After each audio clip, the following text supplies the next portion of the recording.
ഷാഹി ഇഫക്റ്റിൻ്റെ പുതിയ വാർത്തയിലേക്ക് ഏവർക്കും സ്വാഗതം.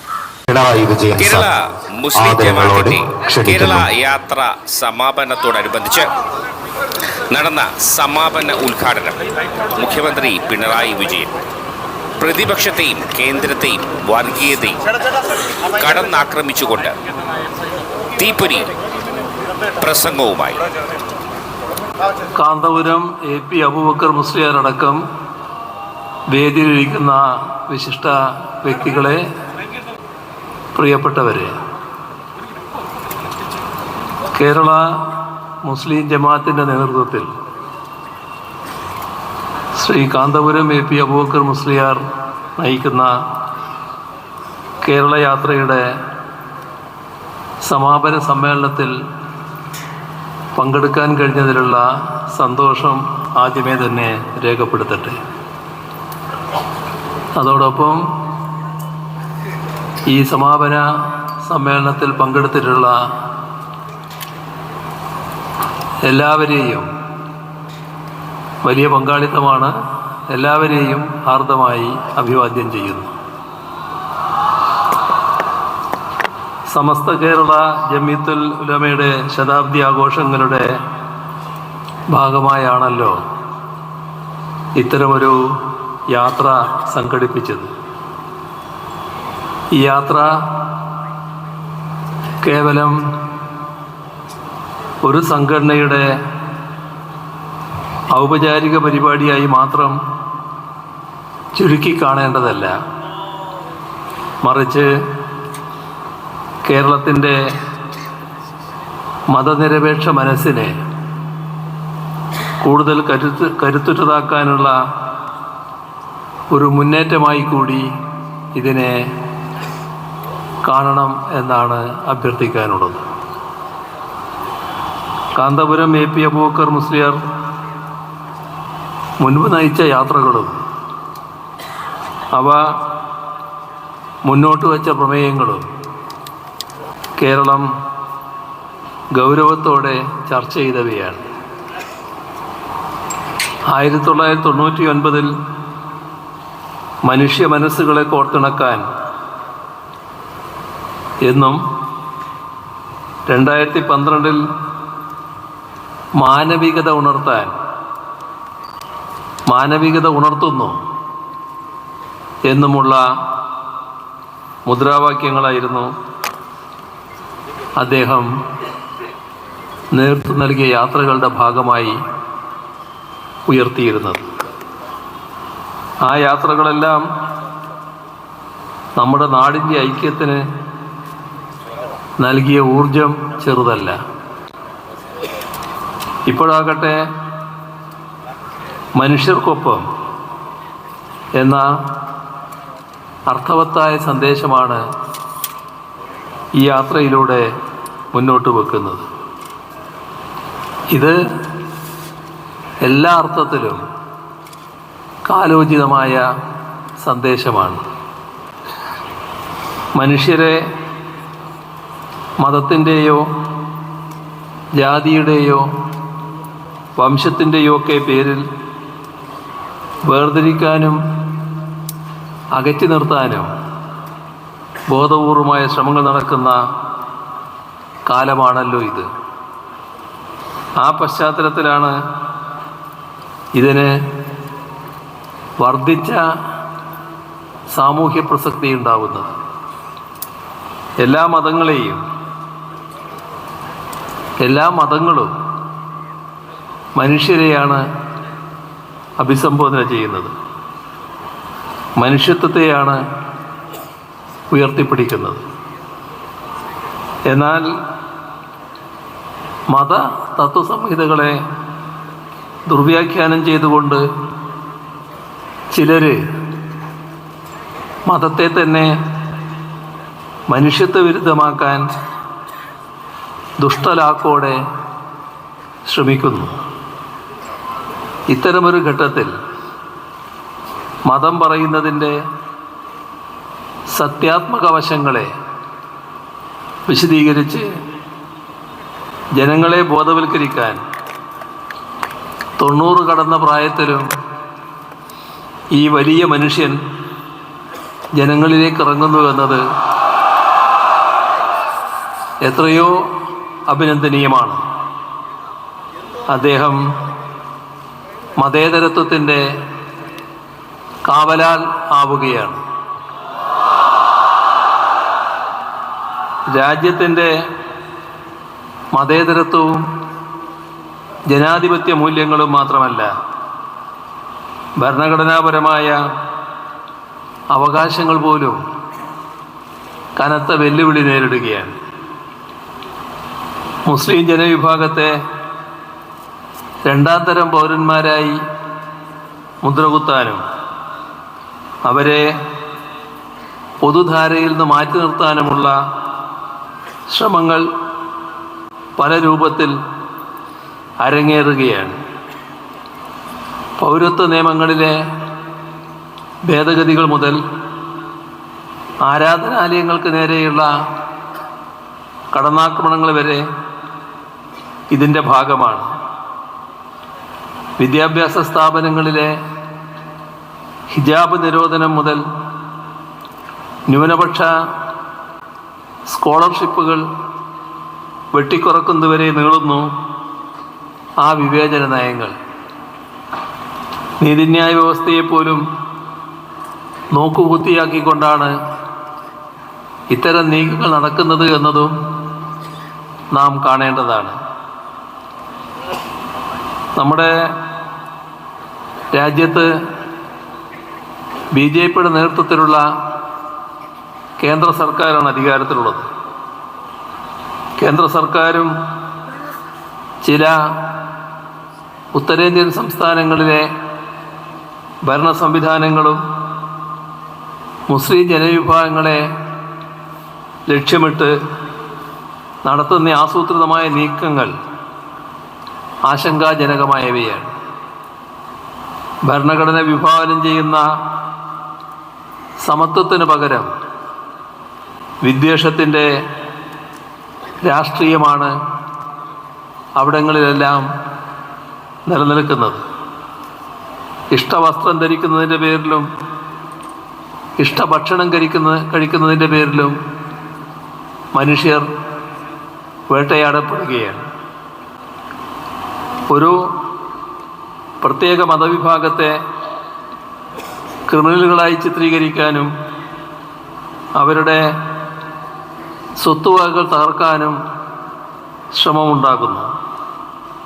അനധികൃത കയ്യേറ്റങ്ങൾ ഒഴിപ്പിക്കാനെന്ന വ്യാജേന മുസ്ലിം ആരാധനാലയങ്ങളെയും വീടുകളെയും ലക്ഷ്യമിട്ട് ബുൾഡോസറുകൾ നീങ്ങുകയാണ്.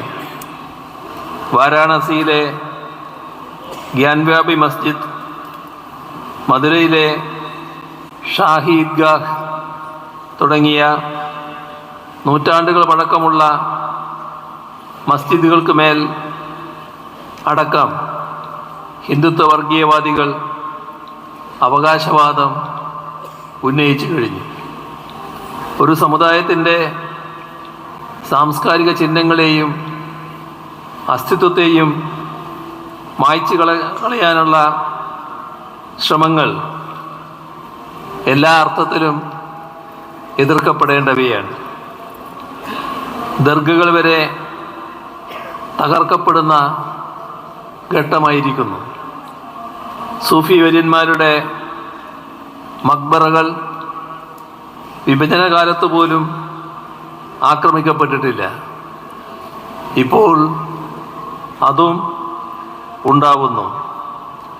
പതിറ്റാണ്ടുകളായി വീട് വെച്ച് താമസിക്കുന്നവരെ ബുൾഡോസർ കൊണ്ടുവന്ന് ക്രൂരമായി തുടച്ചു നീക്കുന്നു. വഖഫ് സ്വത്തുക്കൾ പിടിച്ചെടുക്കാൻ നടക്കുന്ന ശ്രമങ്ങളെക്കുറിച്ച് പ്രത്യേകം പറയേണ്ടതില്ലല്ലോ. വഖഫ് സ്വത്ത് പിടിക്കാൻ നിയമനിർമ്മാണം നടക്കുന്നു. അതിനെ ഫലപ്രദമായി രാജ്യത്ത് എതിർക്കാൻ ഇടതുപക്ഷം തയ്യാറായി എന്നത് നിങ്ങളുടെ ശ്രദ്ധയിലുണ്ടാകും. അതിൻ്റെ ചർച്ച പാർലമെൻറ്റ് നടന്നപ്പോൾ ശക്തമായ നിലപാട് തന്നെ ഇടതുപക്ഷം സ്വീകരിക്കുകയുണ്ടായി. മറ്റ് മതക്കാരെ കൂടി ചേർത്തുകൊണ്ട് മതി വഖഫ് ബോർഡ് എന്നാണ് കേന്ദ്രം പറയുന്നത്. ഇവിടെ ഒരു കാര്യം നാം പ്രത്യേകം ശ്രദ്ധിക്കേണ്ടതുണ്ട്. മറ്റു മതങ്ങളുടെ ഇതുപോലുള്ള സംവിധാനങ്ങളിലെല്ലാം അത്തരം മതത്തിൽപ്പെട്ടവർ മാത്രമേ ഉള്ളൂ. അപ്പോൾ ഇസ്ലാമേതരില്ലാത്ത നിലയിൽ തന്നെ വരുംകാലത്തും വഖഫ് ബോർഡുകൾ പ്രവർത്തിക്കേണ്ടതായിട്ടുണ്ട്.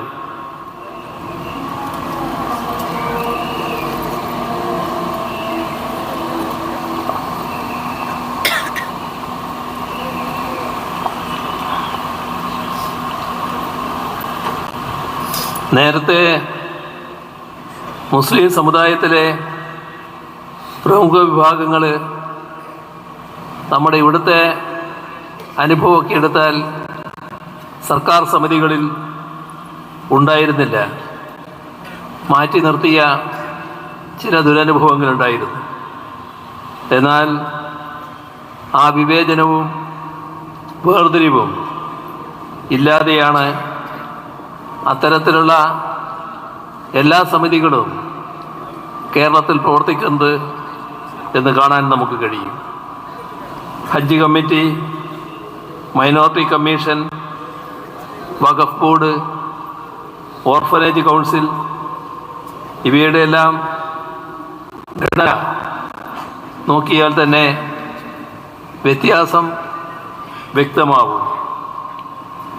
കൽപ്പിച്ചുകൂട്ടി ചില വിഭാഗങ്ങളെ മാറ്റി നിർത്തുന്ന രീതി ഇവിടെ ഉണ്ടായിരുന്നു. അതെല്ലാം അവസാനിപ്പിച്ചു. തമ്മിൽ ഭിന്നിപ്പിച്ച് ഛിദ്രീകരിക്കുന്ന ഏർപ്പാടും അവസാനിപ്പിച്ചു. എല്ലാവരെയും ഉൾക്കൊള്ളുന്ന സ്ഥിതി കൊണ്ടുവന്നു. ഏതെല്ലാം തലത്തിലാണ് ദേശീയ തലത്തിൽ വിവേചനമുണ്ടായത് എന്ന് ശ്രദ്ധിച്ചവരായിരിക്കും നിങ്ങൾ. മുത്തലാഖ് നിയമം തന്നെ എടുത്താൽ മതി. ഇതിൽ മുസ്ലിം വിഭാഗത്തിൽപ്പെട്ട ഒരു പുരുഷൻ വിവാഹബന്ധം വേർപെടുത്തിയാൽ സിവിൽ കേസിന് പുറമെ ക്രിമിനൽ കേസ്. എന്നാൽ മറ്റു വിഭാഗങ്ങൾക്കൊന്നും അതില്ല. ഇനി പൗരത്വ നിയമ ഭേദഗതിയുടെ കാര്യമെടുത്താലോ, മറ്റ് മതക്കാർ ഇങ്ങോട്ട് വന്നാൽ അവർക്ക് പൗരത്വം.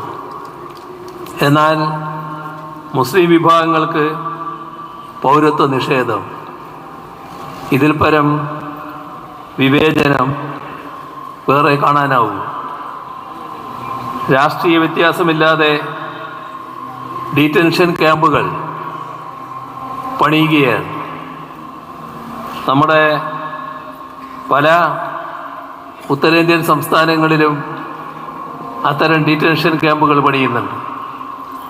പക്ഷേ ഇവിടെ ഡിറ്റൻഷൻ ക്യാമ്പ് എന്നത് പൗരത്വ വിവേചനത്തിൻ്റെ ക്യാമ്പേ അല്ല. അത്തരത്തിലുള്ള ഒരു വിവേചനത്തിൻ്റെ ഡിറ്റൻഷൻ ക്യാമ്പും കേരളത്തിലുണ്ടാവില്ല എന്ന് നേരത്തെ തന്നെ വ്യക്തമാക്കി കഴിഞ്ഞതാണ്. നമ്മുടെ രാജ്യത്ത് കാശ്മീരിലുണ്ടായിരുന്ന പ്രത്യേക പദവി എടുത്തു കളഞ്ഞ് അതിനെ 2-3 ഖണ്ഡങ്ങളായി വിഭജിച്ചത് എന്ത് ലാക്കോടെയാണ് എന്ന് മതനിരപേക്ഷ ഇന്ത്യ കൃത്യമായി മനസ്സിലാക്കിയതാണ്. എന്തിനായിരുന്നു അത്? സംസ്ഥാനത്തിൻ്റെ അടിസ്ഥാന സ്വഭാവം തകർക്കാൻ തന്നെ. വിഭജനഘട്ടത്തിൽ ആകെ കലുഷവും അസ്വസ്ഥവുമായ അന്തരീക്ഷത്തിൽ ജനങ്ങളുടെ ആകെ മനസ്സ് സ്വാധീനത്തിലാക്കാൻ വിശാല മനസ്കതയോടെ കാശ്മീരിന് അനുവദിച്ച പ്രത്യേക പദവിയാണ് ഇല്ലാതാക്കിയത്. ആ ഘട്ടത്തിൽ ഇന്ത്യയോടൊപ്പം ഉറച്ചു നിൽക്കുന്ന സമീപനമാണ് കാശ്മീർ ജനത പ്രകടിപ്പിച്ചിരുന്നത് എന്നതും നാം പ്രത്യേകം ഓർക്കേണ്ട കാര്യമാണ്. ഇതിനെല്ലാം ഇടയിലാണ് രാജ്യവ്യാപകമായി മുസ്ലിം ന്യൂനപക്ഷം വേട്ടയാടപ്പെടുന്നത്. ഉത്തർപ്രദേശിൽ 5 ജനപ്രതിനിധികൾ ജയിലിലാണ്. ഒരു മുസ്ലിം MLA ജയിലിൽ കിടന്ന് മരിച്ചു. ഒരു മുൻ MP പോലീസ് കസ്റ്റഡിയിലേക്ക് കൊല്ലപ്പെട്ടു. അപ്പോൾ പിന്നെ സാധാരണക്കാരുടെ കാര്യം പറയാനുണ്ടോ? ഇത്തരം കാര്യങ്ങളിലായാലും വിവേചനപരമായ ഓരോ നിയമനിർമ്മാണത്തിൻ്റെ കാര്യത്തിലായാലും ന്യൂനപക്ഷത്തിന് വേണ്ടി ശബ്ദമുയർത്തുന്നത് അവർ വേട്ടയാടപ്പെടുന്നിടങ്ങളിലേക്ക് ഓടിയെത്തുന്നത് നാം കാണുകയാണ്. ഒരു വിട്ടുവീഴ്ചയുമില്ലാതെ ഇടതുപക്ഷമാണ് എന്നത്. അടുത്തിടെ ക്രൈസ്തവ സമൂഹത്തിന് നേരെയും മുൻപെങ്ങും ഇല്ലാത്ത വിധം ആക്രമണങ്ങൾ വർദ്ധിച്ചിരിക്കുകയാണ്. ഞായറാഴ്ച പ്രാർത്ഥനകൾ തടസ്സപ്പെടുത്തുക, പാസ്റ്റർമാരെ മർദ്ദിക്കുക, പള്ളികൾ ആക്രമിക്കുക, അങ്ങനെ ഒട്ടേറെ ആക്രമണങ്ങളാണ് നടക്കുന്നത്. ഉത്തർപ്രദേശ്, മധ്യപ്രദേശ്, കർണാടക തുടങ്ങിയ സംസ്ഥാനങ്ങളിൽ നിലവിൽ വന്ന മതപരിവർത്തന നിരോധന നിയമങ്ങൾ ക്രൈസ്തവരെ ആക്രമിക്കാനോ അവരെ ദ്രോഹിക്കാനോ ഉള്ള ആയുധമാവുകയാണ്. ഈ നിലയിൽ ന്യൂനപക്ഷങ്ങൾ, മുസ്ലിം, ക്രിസ്ത്യൻ ജനവിഭാഗങ്ങൾ എന്നിവർക്ക് ജീവിതം ദുസ്സഹമാവുന്ന നാടായി നമ്മുടെ രാജ്യം മാറിക്കൊണ്ടിരിക്കുകയാണ്. എല്ലാ വ്യത്യാസങ്ങൾക്കും അപ്പുറം മതേതര ജനാധിപത്യ വിശ്വാസികൾ ഒന്നിച്ചു നിൽക്കേണ്ടതിൻ്റെ ആവശ്യകതയാണ് ഇത് ചൂണ്ടിക്കാണിക്കുന്നത്. ഇവിടെ മതനിരപേക്ഷത ശക്തമായി നിലനിൽക്കേണ്ടതുണ്ട്. വർഗീയത നമ്മുടെ നാടിന് ആപത്തെ സൃഷ്ടിക്കുകയുള്ളൂ. വർഗീയതയുമായി ഒരു തരത്തിലുള്ള വിട്ടുവീഴ്ചയും സ്വീകരിക്കാൻ പാടില്ല. വിട്ടുവീഴ്ചയില്ലാതെ വർഗീയതയെ അകറ്റി നിർത്താൻ കഴിയണം. ഇവിടെ രാജ്യത്തുണ്ടായ ഒട്ടേറെ ദുരനുഭവങ്ങളുണ്ട്. ഇവിടെയും അത്തരത്തിലുള്ള ഒട്ടേറെ അനുഭവങ്ങൾ കാണാൻ കഴിയും. പക്ഷേ ഒരു വർഗീയതയെ നേരിടാൻ മറ്റൊരു വർഗീയത കൊണ്ട് കഴിയില്ല എന്നത് കൃത്യമായി നാം മനസ്സിലാക്കണം. വർഗീയതയെ നേരിടാൻ മറ്റൊരു വർഗീയത രൂപം കൊണ്ടാൽ അത് വർഗീയതയെ ശക്തിപ്പെടുത്തുക മാത്രമേ ചെയ്യൂ. ഇവിടെ ഭൂരിപക്ഷ വർഗീയത വലിയ തോതിൽ അഴിഞ്ഞാടുകയും ഒട്ടേറെ ക്രൂരകൃത്യങ്ങൾ ചെയ്യുകയും ചെയ്തിട്ടുണ്ട്. പക്ഷേ ആ വർഗീയതയെ ഞങ്ങൾ തന്നെ നേരിട്ട് കൊള്ളാം എന്ന് ഏതെങ്കിലും ന്യൂനപക്ഷ വിഭാഗത്തിലെ ഒരു കൂട്ടർ കണക്കാക്കി അങ്ങനെയൊരു ന്യൂനപക്ഷ വർഗീയതയ്ക്ക് രൂപം കൊടുത്താൽ അത് തീർത്തും ആത്മഹത്യാപരമായ സമീപനമായിരിക്കും. ഒരു വർഗീയതയെ മറ്റൊരു വർഗീയത കൊണ്ട് നേരിടാനാവില്ല. ഈ രണ്ട് വർഗീയതയും പരസ്പര പൂരകങ്ങളായി പ്രവർത്തിക്കുകയാണ് ചെയ്യുക. അപ്പോൾ വർഗീയത എതിർക്കുന്നത് മതനിരപേക്ഷതയുടെ ഭാഗമായിട്ട് മാത്രമാണ്. നമ്മുടെ രാജ്യത്തിൻ്റെ മതനിരപേക്ഷ സമൂഹമാകെ വർഗീയത എതിർക്കാൻ തയ്യാറാവണം. നമ്മുടെ രാജ്യത്തായാലും കേരളത്തിലായാലും ഭൂരിപക്ഷ ന്യൂനപക്ഷ വ്യത്യാസമില്ലാതെ ഭൂരിപക്ഷത്തിലും ന്യൂനപക്ഷത്തിലും മഹാഭൂരിപക്ഷം മതനിരപേക്ഷ ചിന്താഗതിക്കാരാണ്. ആ മതനിരപേക്ഷത ശക്തിപ്പെടുത്തുകയാണ് വേണ്ടത്.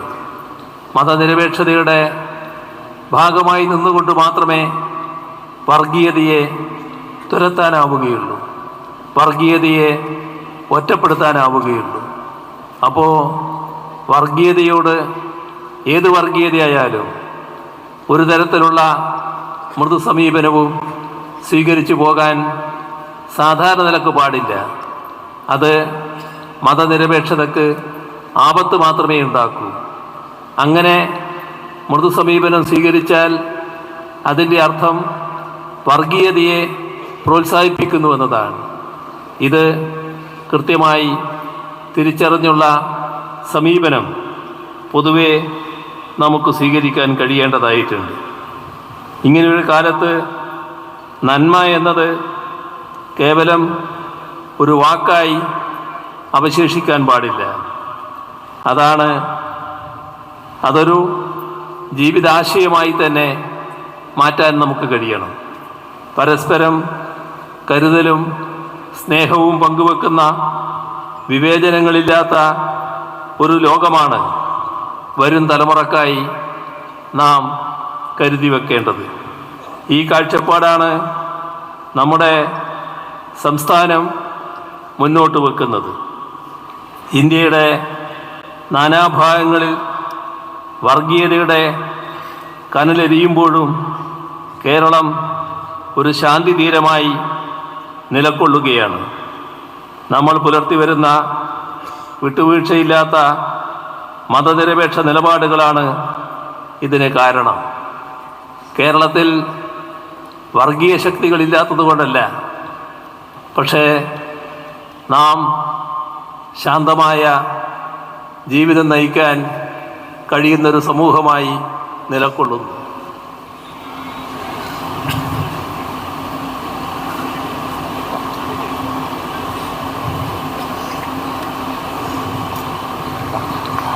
പറയത്തക്ക വർഗീയ സംഘർഷങ്ങളോ മറ്റു പ്രശ്നങ്ങളോ നമ്മുടെ സംസ്ഥാനത്ത് കാണാനില്ല.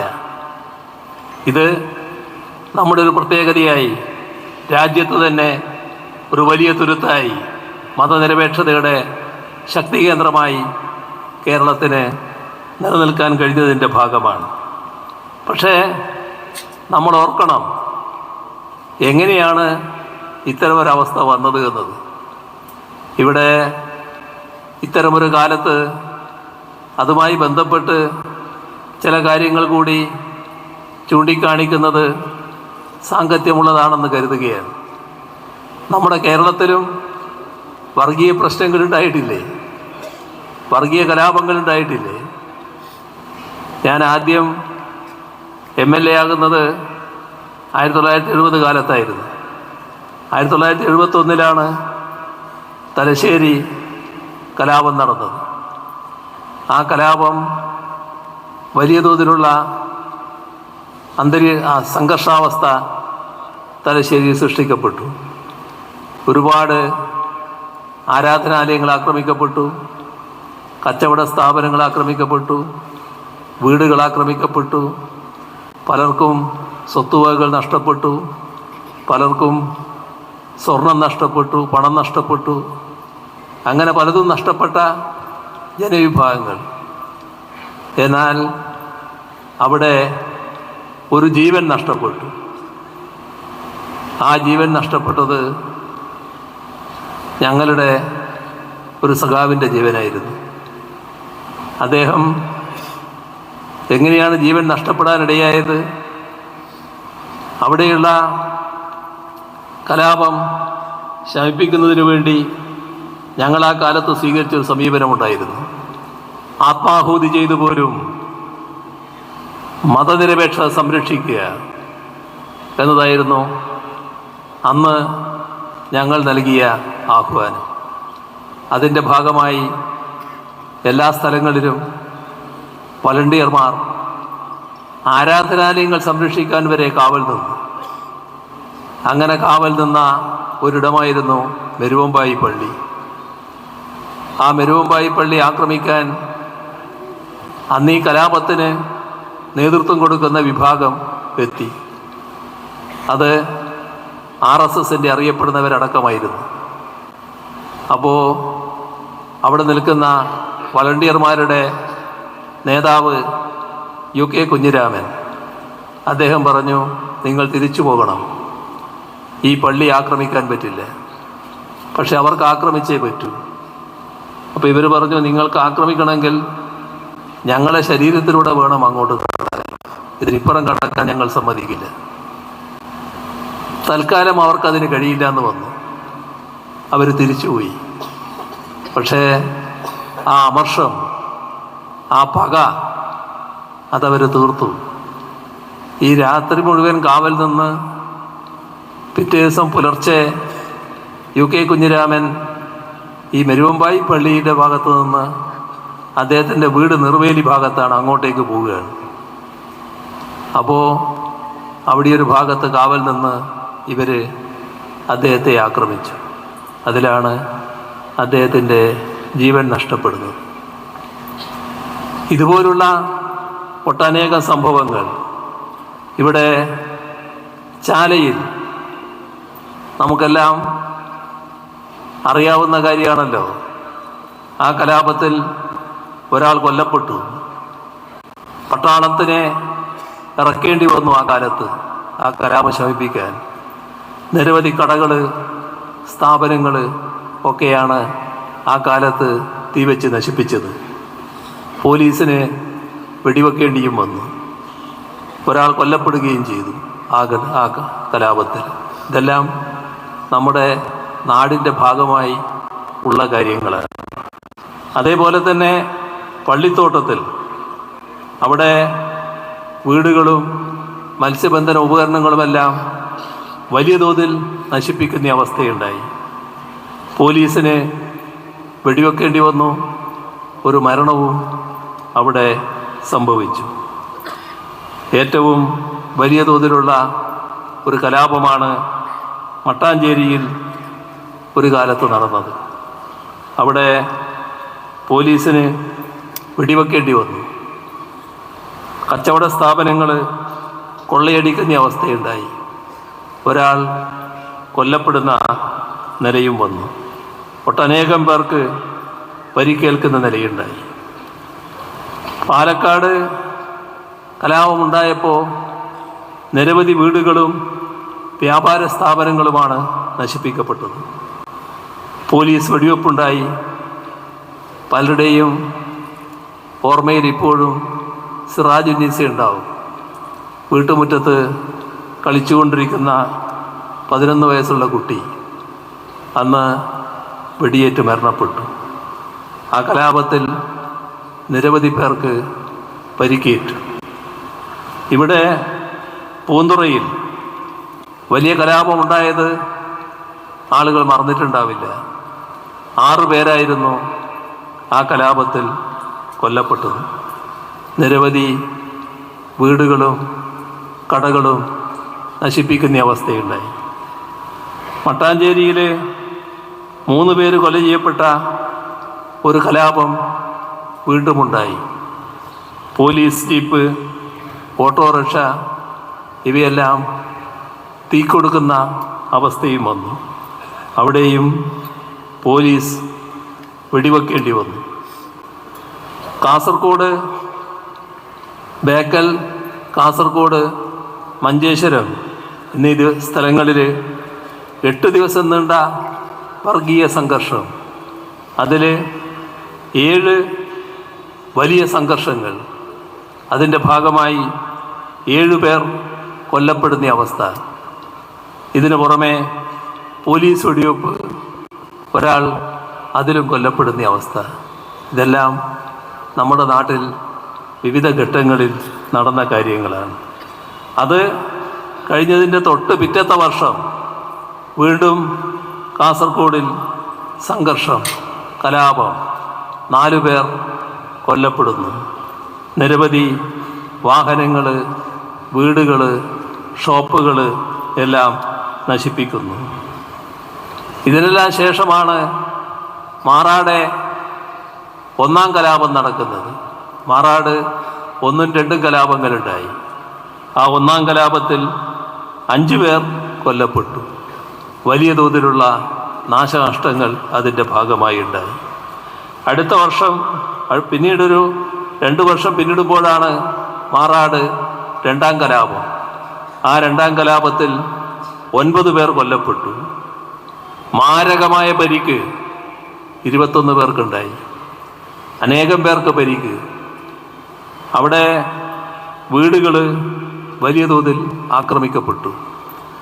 12 ഫൈബർ വള്ളങ്ങളും ഒരു ബോട്ടും തീവച്ച് നശിപ്പിക്കുന്ന അവസ്ഥയുണ്ടായി. എല്ലാം നമ്മുടെ കേരളത്തിൽ തന്നെ സംഭവിച്ചതായിരുന്നു. ഇവിടെ പൂവാറ് സംഘർഷമുണ്ടായപ്പോൾ നിരവധി പേർക്ക് പരിക്ക്, ഒട്ടേറെ വീടുകൾ തീവച്ച് നശിപ്പിക്കുന്ന അവസ്ഥ. കാസർഗോഡ് വീണ്ടും സംഘർഷം, 4 പേർ കലാപത്തിൽ കൊല്ലപ്പെട്ടു. നിരവധി കടകളും വീടുകളും നശിപ്പിക്കുന്ന അവസ്ഥയുണ്ടായി. നമുക്കറിയാം, വലിയ തുറയിലുണ്ടായിരുന്ന വലിയ സംഘർഷം, വലിയ തുറയില്ല, ചെറിയ തുറ, വലിയ സംഘർഷം. അവിടെ 6 പേരാണ് കൊല്ലപ്പെട്ടത്. പലതരത്തിലുള്ള സംഘർഷങ്ങളാണ് ഉയർന്നു വന്നത്. പോലീസ് വെടിവെപ്പ് വലിയ തോതിൽ അവിടെ നടക്കുകയുണ്ടായി. നിരവധി കടകൾ, വാഹനങ്ങൾ എല്ലാം നശിപ്പിക്കപ്പെട്ടു. വീണ്ടും കുറച്ച് വർഷം കഴിഞ്ഞപ്പോൾ കാസർഗോഡ് വീണ്ടും കലാപം, 2 പേർ കൊല്ലപ്പെട്ടു. നിരവധി വീടുകൾ, കടകൾ, വാഹനങ്ങൾ എല്ലാം നശിപ്പിച്ചു. നമ്മുടെ ഇവിടെ തന്നെ പൂന്തുറയിൽ ഇടയാറ്, അവിടെ സംഘർഷമുണ്ടായി. പലർക്കും പരിക്കേൽക്ക നില വന്നു. നിരവധി വീടുകളും മറ്റും ആക്രമിക്കപ്പെടുന്ന അവസ്ഥയുണ്ടായി. ഇതെല്ലാം നമ്മുടെ കേരളത്തിൽ സംഭവിച്ച കാര്യങ്ങളാണ്. ഞാനിതെല്ലാം പറഞ്ഞത്, കേരളം എന്നത് ഒരു വർഗീയ സംഘർഷം ഒരു കാലത്തും ഇല്ലാതിരുന്നൊരു നാടല്ല. വിവിധ ഘട്ടങ്ങളിൽ വർഗീയ സംഘർഷം ഉണ്ടായിട്ടുണ്ട്. ആ നാട്ടിൽ ഇപ്പോൾ വർഗീയ സംഘർഷം തീർത്തും മാറ്റി നിർത്താൻ നമുക്ക് കഴിഞ്ഞിട്ടുണ്ട്. എന്തുകൊണ്ട്? അതിന് നാം ഉത്തരം കാണേണ്ടത് തന്നെയാണ്. നമ്മൾ ചോദിക്കേണ്ട ചോദ്യം തന്നെയാണത്. നേരത്തെ വർഗീയ സംഘർഷങ്ങളും കലാപങ്ങളും അതിൻ്റെ ഭാഗമായി ജീവനാശവും ഒരുപാട് പേർക്ക് വലിയ തോതിലുള്ള നഷ്ടങ്ങളും സംഭവിച്ച ഒരു പ്രദേശമാണെങ്കിലും അവിടങ്ങളിൽ എല്ലാം ശാന്തത നിലനിൽക്കുന്നു, ശാന്തിയും സമാധാനവും നിലനിൽക്കുന്നു. എന്തുകൊണ്ടാണത്? വർഗീയതയോട് വിട്ടുവീഴ്ചയില്ലാത്ത സമീപനം സ്വീകരിക്കണം. ഒരു വർഗീയതയെയും പ്രീണിപ്പിക്കുന്ന നിലപാട് സ്വീകരിക്കരുത്. എല്ലാ വർഗീയതയോടും കർക്കശമായ നിലപാട് സ്വീകരിക്കണം. വർഗീയ പ്രശ്നങ്ങളുടെ ഭാഗമായി എന്തെങ്കിലും തരത്തിലുള്ള നീക്കങ്ങളുണ്ടായാൽ അവിടെ കർക്കശമായ ഇടപെടലുണ്ടാവണം. അങ്ങനെ മാത്രമേ വർഗീയത ശമിപ്പിക്കാൻ പറ്റൂ, വർഗീയ സംഘർഷങ്ങൾ ഒഴിവാക്കാൻ പറ്റൂ. ഏതെങ്കിലും ഒന്നിനോട് ചെറിയ തോതിൽ ചാരി നിന്നു എന്ന് വന്നാൽ അത് വർഗീയ സംഘർഷം ഒഴിവാക്കുന്നതിന് വഴിവെക്കില്ല, കൂടുതൽ സംഘർഷങ്ങളിലേക്ക് നീങ്ങുകയാണ് ചെയ്യുക. ഇത് നമ്മുടെ കേരളത്തിൽ കൃത്യമായി മതനിരപേക്ഷതയുടെ സംരക്ഷണത്തിന് വേണ്ടിയുള്ള വിട്ടുവീഴ്ചയില്ലാത്ത നിലപാട് സ്വീകരിക്കാൻ കഴിഞ്ഞിട്ടുണ്ട്. ആ കാര്യത്തിൽ നമുക്കാകെ അഭിമാനിക്കാം, കേരളത്തിനാകെ അഭിമാനിക്കാം. ഈ കഴിഞ്ഞ ഒരു ദശാബ്ദക്കാലമായി കേരളത്തിനകത്ത് ഒരു തരത്തിലുള്ള വർഗീയ സംഘർഷവും നിലനിൽക്കുന്നില്ല. അത് ഇത്തരം ഒരു സമീപനത്തിൻ്റെ ഭാഗമായാണ്.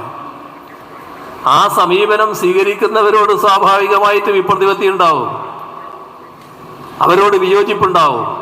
ആർക്ക്? വർഗീയ ശക്തികൾക്ക്. ആ വർഗീയ ശക്തികൾ അവരുടെ വിയോജിപ്പ് അവരുടേതായിട്ട് മാത്രമല്ല രേഖപ്പെടുത്തുക, അവർ പലതരം വേഷത്തിൽ ആളുകളെ തെറ്റിദ്ധരിപ്പിക്കാൻ ശ്രമിക്കും.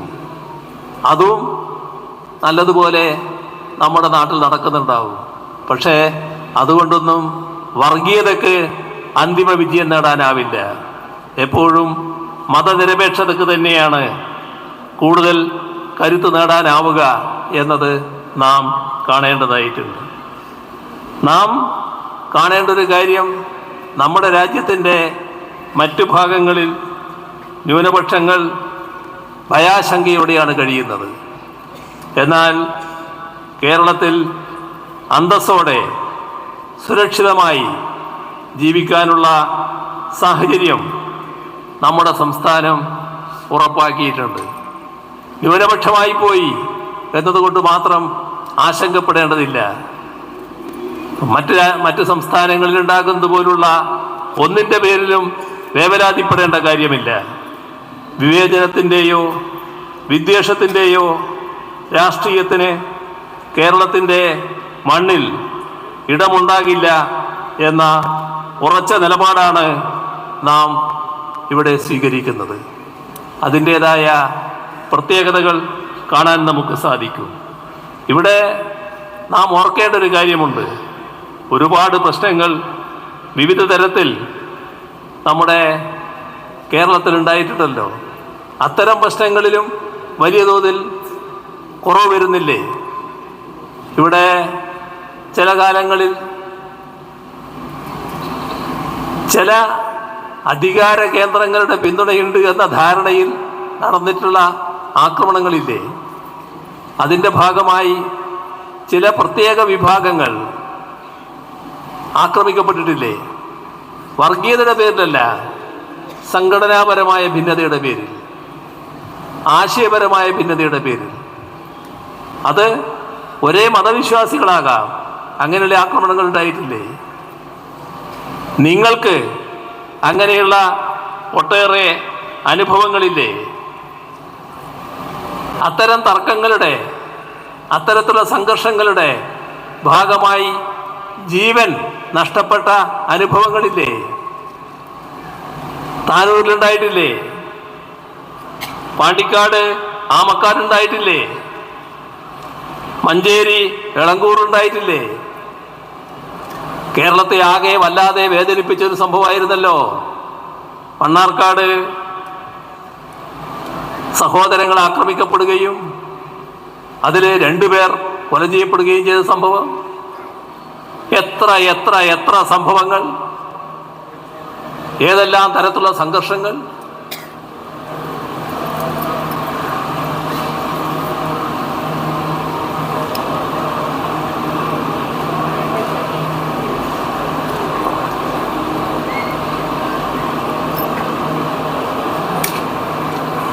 അധികാരത്തിലുണ്ടായിരുന്നോ ഇല്ലയോ എന്ന് ഞങ്ങൾക്ക് അന്നേരം പ്രശ്നമായിരുന്നില്ല.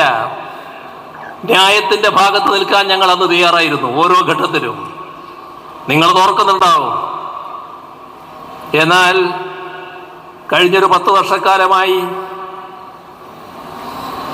ഇത്തരം അഭിപ്രായ ഭിന്നതകളാകെ തീർന്നു എന്നല്ല ഞാൻ പറയുന്നത്. പക്ഷെ ഈ രീതിയിൽ സംഘർഷങ്ങളുണ്ടോ?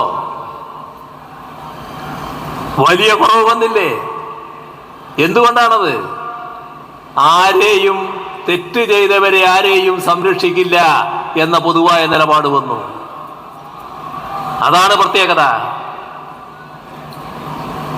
എന്തും ചെയ്യാം, ഞങ്ങൾ സംരക്ഷിക്കപ്പെടും എന്ന ബോധം ഇന്ന് ആർക്കും വെച്ചിരിക്കാൻ കഴിയില്ല. കാര്യങ്ങൾ കൃത്യതയോടെ നിർവഹിക്കപ്പെടും. പോലീസ് നടപടികൾ വരുമ്പോൾ നിഷ്പക്ഷമായി തന്നെ കാര്യങ്ങൾ നിർവഹിക്കുമെന്നത് ഉറപ്പുണ്ടാക്കുന്നു. സ്വാഭാവികമായി അതിൻ്റെ ഭാഗമായി തന്നെ വലിയ തോതിലുള്ള ഇത്തരം സംഘർഷങ്ങൾ, ആക്രമണങ്ങൾ കുറഞ്ഞിരിക്കുന്നു. കൊലപാതകം എന്നത് തീരെ എടുത്തുപോയിരിക്കുന്നു. ഇതല്ലേ വസ്തുത? ഇതെല്ലാം നാടിന്റെ അനുഭവ സാക്ഷ്യമല്ലേ? അത് എന്തുകൊണ്ട് സംഭവിച്ചു എന്നത് നാം നമ്മോട് തന്നെ ചോദിച്ചുകൊണ്ടേയിരിക്കണം. കാരണം ഈ കാലത്ത് അത്തരം കാര്യങ്ങളെല്ലാം മറച്ചു വെച്ച് മറ്റേതെങ്കിലും തരത്തിലുള്ള ഒരു പ്രതീതി സൃഷ്ടിക്കാനാകുമോ എന്ന് ചില നിഗൂഢ ശക്തികൾ ശ്രമിച്ചുകൊണ്ടിരിക്കുന്ന ഘട്ടമാണ്. ന്യൂനപക്ഷ സംരക്ഷണത്തിന്റെ കാര്യമായാലും ന്യൂനപക്ഷത്തിന്റെ വിദ്യാഭ്യാസ സാമൂഹിക പുരോഗതിയുടെ കാര്യത്തിലായാലും വ്യക്തമായ ബദൽ കാഴ്ചപ്പാട് മുന്നോട്ട് വെച്ചുകൊണ്ടാണ് നാം നീങ്ങുന്നത്, നമ്മുടെ സംസ്ഥാനം നീങ്ങുന്നത്. ഒരു കാര്യം വ്യക്തമാണ്, ഭൂരിപക്ഷ വർഗീയതയായാലും ന്യൂനപക്ഷ വർഗീയതയായാലും അതിനോടൊന്നും സന്ധിയില്ല. തീവ്രവാദത്തെയും ഭീകരവാദത്തെയും പൂർണ്ണമായി തള്ളിപ്പറഞ്ഞുകൊണ്ടാണ് കേരളം മുന്നോട്ട് പോകുന്നത്. മുസ്ലിം ജമാഅത്തിനെ പോലുള്ള സംഘടനകൾ ഇക്കാര്യത്തിൽ പുലർത്തുന്ന ജാഗ്രത പ്രശംസനീയമാണ്. ഈ യാത്രയിലുടനീളം ബഹുമാന്യായ കാന്തപുരം അബൂബക്കർ മുസ്ലിയാർ ഈ കാര്യം അദ്ദേഹത്തിൻ്റെതായ ഭാഷയിൽ കൃത്യമായി പറഞ്ഞിട്ടുണ്ട്. മതനിരപേക്ഷത സന്ദേശം നല്ലതുപോലെ ഉയർത്താൻ അദ്ദേഹം തയ്യാറായിട്ടുണ്ട്. വർഗീയതയ്ക്കെതിരെ ജാഗ്രത പാലിക്കണം എന്നതും അദ്ദേഹം എടുത്തു പറഞ്ഞിട്ടുണ്ട്. ന്യൂനപക്ഷങ്ങൾക്കും ദളിതർക്കും പാർശ്വവൽക്കരിക്കപ്പെട്ടവർക്കും നേരെ ഒരു വിവേചനവും കേരളത്തിലുണ്ടാകുന്നില്ല. കേന്ദ്ര സർക്കാർ ന്യൂനപക്ഷ സ്കോളർഷിപ്പുകൾ ഒന്നൊന്നായി നിർത്തലാക്കുന്നു. അപ്പോൾ കേരളം സ്കോളർഷിപ്പ് തുക വർദ്ധിപ്പിക്കുന്നു. BJP ഭരിക്കുന്ന സംസ്ഥാനങ്ങൾ ബുൾഡോസർ കൊണ്ട് വീടുകൾ തച്ചു തകർക്കുന്നു. കേരളം ലൈഫ് പദ്ധതിയിലൂടെ എല്ലാവർക്കും തലചായ്ക്കാൻ സുരക്ഷിതമായ വീടുകൾ ഒരുക്കുന്നു. ഇവിടെ ചിലരുടെ വികാരം ഉണർത്താൻ ഉയർത്തുന്ന ചില വാദഗതികളുണ്ട്. ഞാനതിൻ്റെ മറ്റ് വിശദാംശങ്ങളിലേക്ക് ഇപ്പോൾ പോകുന്നില്ല. പക്ഷേ ചില കാര്യങ്ങൾ പ്രചരിപ്പിക്കുന്നതിന് വേണ്ടി പറയുന്ന ഒരു കാര്യം അധികാര കേന്ദ്രവുമായി ബന്ധപ്പെട്ടാണ്. അപ്പോൾ അധികാര കേന്ദ്രത്തിൽ ചിലരുണ്ടായാൽ മാത്രമേ ചില വിഭാഗങ്ങൾക്ക് ആവശ്യമായ സംരക്ഷണം കിട്ടൂ എന്ന് പറയുന്നുണ്ട്. ഇപ്പോൾ ലൈഫ് വീട് അടുത്ത മാസത്തോടെ 5 ലക്ഷം വീടാണ് പൂർത്തിയാകാൻ പോകുന്നത്. ആ 5 ലക്ഷം വീട് കേരളത്തിലെ പാവപ്പെട്ട ജനങ്ങൾക്കാണ് ലഭിക്കുന്നത്. ആ പാവപ്പെട്ട ജനങ്ങളിൽ എല്ലാവരുമുണ്ട്. ഹിന്ദു ഉണ്ട്, മുസ്ലിം ഉണ്ട്, ക്രിസ്ത്യാനി ഉണ്ട്, ഏതെല്ലാം വിഭാഗമുണ്ട് ആ വിഭാഗമൊക്കെ ഉണ്ട്. എല്ലാ മതസ്ഥരുമുണ്ട്, എല്ലാ ജാതിക്കാരും ഉണ്ട്. 5 ലക്ഷം വീട് കൊടുക്കുന്നു എന്ന് പറയുമ്പോൾ ഒരു 1.25 ലക്ഷത്തിലധികം വീടുകൾ സ്വാഭാവികമായും ജനസംഖ്യാനുപാതികമായി മുസ്ലിം ജനവിഭാഗങ്ങൾക്കും പോകും, പാവപ്പെട്ട മുസ്ലിമിന് ലഭിക്കും. ഇതല്ലേ നമ്മുടെ നാട്ടിൽ കാണാൻ കഴിയുക? 60 ലക്ഷം ആളുകൾക്ക് 2000 രൂപ പെൻഷൻ കിട്ടുന്നു. 60 ലക്ഷം പേർക്ക് പെൻഷൻ കിട്ടുന്നു എന്ന് പറയുമ്പോൾ അതേതെങ്കിലും ഒരു വിഭാഗത്തിന് മാത്രമാണോ? എല്ലാ വിഭാഗത്തിനുമല്ലേ? ജനസംഖ്യാനുപാതികമായി എത്ര കുറഞ്ഞാലും 15 ലക്ഷത്തിൽ കൂടുതൽ നമ്മുടെ മുസ്ലിം ജനവിഭാഗത്തിനും കിട്ടുന്നുണ്ടാവില്ലേ? ഇതല്ലേ എല്ലാ കാര്യത്തിനും കാണാൻ കഴിയുക. ഇപ്പോൾ മറ്റ് എല്ലാ കാര്യങ്ങളിലേക്കും ഞാൻ അങ്ങനെ കണക്കായിട്ട് പോകുന്നില്ല. പക്ഷെ ഇത് മറച്ചു വെക്കാൻ നോക്കുകയാണ്. അപ്പോൾ തെറ്റായ ചിത്രീകരണങ്ങൾ, തെറ്റായ പ്രചരണങ്ങൾ എങ്ങനെയെല്ലാം അഴിച്ചു വിടുന്നു എന്നുള്ളത് കൃത്യമായി മനസ്സിലാക്കാനും ബാങ്ക് നിർത്ത ബാങ്ക് കഴിഞ്ഞിട്ട് സംസാരിക്കാം. തങ്ങളുടെ സാമൂഹിക പിന്നോക്കാവസ്ഥ പരിഹരിക്കുന്നതിന് വേണ്ടിയാണ് നേരത്തെ രാജ്യത്ത് സച്ചാർ കമ്മിറ്റിയെ നിയോഗിച്ചത്. ആ സച്ചാർ കമ്മിറ്റിയുടെ റിപ്പോർട്ടിൻ്റെ അടിസ്ഥാനത്തിൽ പദ്ധതികൾ കൃത്യമായി ആവിഷ്കരിക്കാൻ കഴിഞ്ഞത് നമ്മുടെ നാടിൻ്റെ ഒരു പ്രത്യേകതയാണ്. സച്ചാർ കമ്മിറ്റി ശുപാർശയുമായി ബന്ധപ്പെട്ട് സംസ്ഥാന സർക്കാരിനെതിരെ ഒരു അനാവശ്യ പ്രചരണം നടക്കുന്നത് കൂടി പരാമർശിക്കേണ്ടതായിട്ടുണ്ട്. അത് സ്കോളർഷിപ്പ് അനുപാതം 80:20 എന്നതിൽ നിന്നും 58:42 കുറച്ചത് LDF സർക്കാരാണ് എന്നതാണ് ആ ആരോപണം. പക്ഷേ വസ്തുത എന്താണ്? കഴിഞ്ഞ 8 വർഷക്കാലവും കേരളത്തിൽ 80:20 എന്ന അനുപാതത്തിൽ തന്നെയാണ് കാര്യങ്ങൾ നടന്നത്.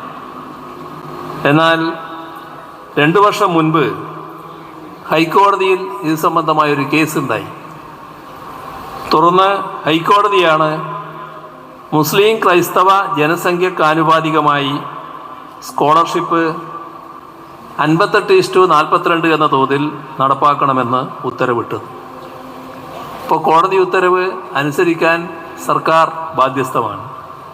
മറ്റു വഴികൾ സർക്കാരിന് മുന്നിലില്ല. എന്നാൽ ശ്രദ്ധിക്കേണ്ട ഒരു കാര്യം, ആ വിധി നടപ്പാക്കി. പക്ഷെ അതോടൊപ്പം തന്നെ ആ ഹൈക്കോടതി വിധിക്കെതിരെ അപ്പീലും പോയി. ആ അപ്പീൽ സുപ്രീം കോടതിയിൽ ഫയൽ ചെയ്തിരിക്കുകയാണ്. ആ കേസ് ഇപ്പോൾ സുപ്രീം കോടതിയുടെ പരിഗണനയിലുമാണ്. അതുകൊണ്ട് അതിൻ്റെ മറ്റ് വിശദാംശങ്ങളിലേക്ക് കടക്കുന്നില്ല. നടക്കുന്ന പ്രചരണങ്ങളിൽ ഒന്ന് എന്താണ് എന്നുള്ളത് വ്യക്തമാക്കിയെന്ന് മാത്രമേ ഉള്ളൂ. ഏതായാലും നമ്മുടെ നാട്ടിൽ മാതൃകാപരമായ രീതിയിലാണ് കാര്യങ്ങൾ നീങ്ങുന്നത്. നാം എപ്പോഴും ശ്രദ്ധിക്കേണ്ടത് നമ്മുടെ നാടിൻ്റെ മതനിരപേക്ഷത കൂടുതൽ ശക്തിപ്പെടുത്തുക എന്നതാണ്. അതിന് എല്ലാ ഘട്ടത്തിലും ഒരു വിട്ടുവീഴ്ചയുമില്ലാത്ത സമീപനം സ്വീകരിക്കാൻ സാധിക്കണം. നമ്മുടെ ശ്രദ്ധിക്കാൻ ഉള്ളൊരു കാര്യം, ഈ യാത്രയുടെ ഭാഗമായി മറ്റൊരു പ്രധാന ചടങ്ങും ഇന്നിവിടെ നടക്കുന്നുണ്ട്. കേരള മുസ്ലിം ജമാഅത്തിൻ്റെ പ്രവാസി സംഘടനയായ ഇന്ത്യൻ കൾച്ചറൽ ഫൗണ്ടേഷൻ, ആ ഇന്ത്യൻ കൾച്ചറൽ ഫൗണ്ടേഷൻ്റെ റിഫായി കെയർ പദ്ധതിയുടെ ഉദ്ഘാടനമാണത്. അതിൻ്റെ ഒരു പ്രത്യേകത, ഓട്ടിസം, സെറിബ്രൽ പാൾസി ബാധിതരായ 1000 കുട്ടികൾക്ക് ഓരോ വർഷവും 30,000 രൂപ വീതം നൽകുന്ന പദ്ധതിയാണ്. ഈ പദ്ധതി മാനവികതയുടെ വലിയൊരു അടയാളപ്പെടുത്തലാണ്. ഭിന്നശേഷിക്കാരായ കുഞ്ഞുങ്ങളെയും അവരുടെ കുടുംബങ്ങളെയും ചേർത്ത് പിടിക്കുക എന്നത് നമ്മുടെ സാമൂഹ്യ ഉത്തരവാദിത്വമാണ്. ആ ഉത്തരവാദിത്വം ശ്ലാഘനീയമായി നിറവേറ്റാൻ ICF നടത്തുന്ന മുൻകൈ എടുത്തു പറയേണ്ടതാണ്. അവരെ ഹാർദമായി ഈ ഘട്ടത്തിൽ അഭിനന്ദിക്കുകകൂടി ചെയ്യട്ടെ. അതുപോലെ തന്നെ റിഫായി കെയർ പദ്ധതി കുഞ്ഞുങ്ങൾക്ക് വലിയൊരു ആശ്വാസമായി മാറും എന്ന് കരുതുന്നു. ഒപ്പം മനുഷ്യർക്കിടയിൽ സ്നേഹത്തിൻ്റെ പാലങ്ങൾ പണിയാൻ ഈ യാത്രക്ക് സാധിക്കട്ടെ എന്ന് ആശംസിച്ചുകൊണ്ട് ബഹുമാനായ കാന്തപുരം AP അബൂബക്കർ മുസ്ലിയാർക്ക് ഇനിയും ഇതുപോലുള്ള സന്ദേശം കേരളത്തിലാകെ പറത്തിക്കൊണ്ട് യാത്ര ചെയ്യാനുള്ള ആരോഗ്യം ഭാവിയിലും ലഭിക്കട്ടെ എന്ന് ആശംസിച്ചുകൊണ്ട് ഈ പരിപാടി നിറഞ്ഞ സന്തോഷത്തോടെ ഉദ്ഘാടനം ചെയ്ത് അറിയിച്ചുകൊണ്ട് അവസാനിപ്പിക്കുന്നു. നിങ്ങൾക്ക് എൻ്റെ സ്നേഹാഭിവാദനം. കേരള മുസ്ലിം ജമാഅത്ത്